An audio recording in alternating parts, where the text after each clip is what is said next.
On July 8th, 2020, I moved to Bermuda in the middle of a pandemic. So you're probably wondering to yourself, like, why? And also maybe how? So I wanted to take this video to show you the process that I took to get here and all the steps I had to take to move in the middle of a pandemic, but also why I'm here and why some other people might be following suit very soon. So first off, let's start with the why. So first off, my boyfriend has been living in Bermuda for about a year. I was originally planning to move here in 2021 after I finished the Peace Corps, but when I was evacuated in 2020, we decided to move up our dates. Obviously, at the very beginning of quarantine, we were both just in lockdown in both of our countries and just trying to see if there was any news about the air flights opening up. And finally, in about July, we got notice that Bermuda was opening up to visitors again, which was great news for us. Luckily, my flights weren't delayed or canceled, and I was able to arrive in sunny Bermuda on July 8th in 2020, finally ending 3 years of long distance. So that's my why. Now let's jump to the how, because I think that part is actually much more interesting. When Bermuda opened up its airports to visitors, they did so extremely cautiously by requiring that every visitor completed a pre-authorization form, which included a $75 fee, which would cover COVID tests in Bermuda on the day of arrival at the airport, day 3, day 7, and day 14, as well as a pre-departure negative COVID test from the country of origin. So my process was that I took my US COVID test on Monday, July 6th. I boarded a relatively empty red-eye flight on the night of July 8th and landed in Atlanta mid-morning. And then I took the next flight from Atlanta to Bermuda in the afternoon of July 8th. When I was on the flights, I was temperature checked in both areas, and they said that if our temperature was over 100 degrees, then we would not be able to board the flight. And we also had to wear a mask, and I wore gloves. I wiped down everything in the plane near me. Luckily, my flights, especially the one from Atlanta to Bermuda, was extremely empty.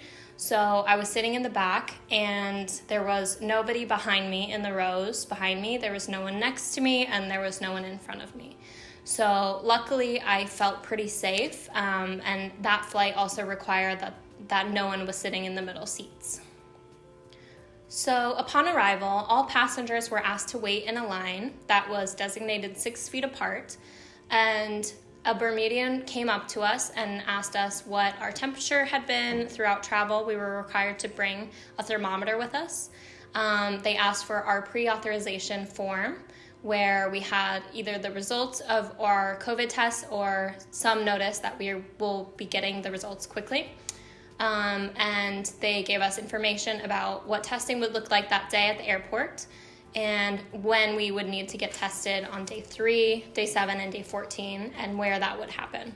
So Bermuda has pop-up testing centers every day in 2 different locations. So they are announced online, so you can find it pretty easily, and it was a very, very simple process to get tested on day 3, day 7, and day 14. I just went to the pop-up center, I brought photo ID, and they wrote down my name. They already had my information because they knew I was a visitor who needed to get tested. And because I had already paid, it was free. The results from those tests came back in about 6 hours. The result from my test from Colorado took about 72 hours. Although testing at the airport was kind of unpleasant because they stick a probe like pretty deep up into your brain, it was very efficient and very quick and very safe. Everyone was wearing personal protective equipment, and they all were completely covered from head to toe. So after 2 negative COVID-19 tests, I was able to roam about the island like normal. So that was about 2 days after I had arrived because I was still waiting for my results from Colorado. From my test that I took at the airport and the negative test from Colorado, I knew that I did not have COVID, so I was able to ride around and meet some friends and go to the beach and enjoy Bermuda. As of today, Bermuda only has 6 active cases and has 141 recovered, with 156 having contracted COVID. There were 9 deaths, but the country has this crisis under good control.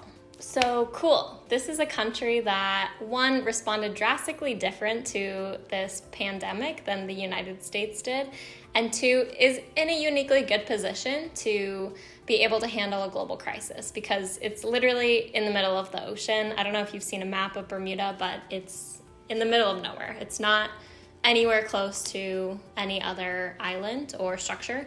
So they were able to close up their airports, they shut off cruise ships, and they were able to isolate their community very well and keep their citizens safe from COVID. So a couple of days after I arrived here, once I had been cleared to roam about the island, I submitted all of my paperwork for permission to reside with my partner here in Bermuda for 1 year. This is something that's easier to get if you're not seeking work, which I'm not seeking work in Bermuda, so I am just trying to get that visa through my partner. Funnily enough, Bermuda announced on July 17th that there was a new policy allowing any residents without a partner or without any connection to Bermuda, if they have a remote job or if they're students, then they can actually come here for 1 year in a permission to reside visa, very similar to the one that I applied for. According to Bermuda's website, applicants must be over 18 and have health insurance and demonstrate employment or enrollment in school.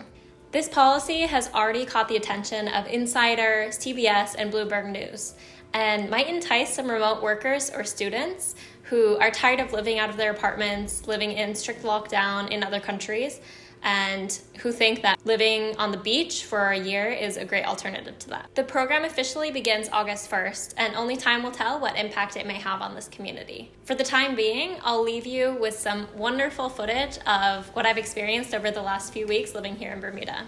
I think it speaks for itself.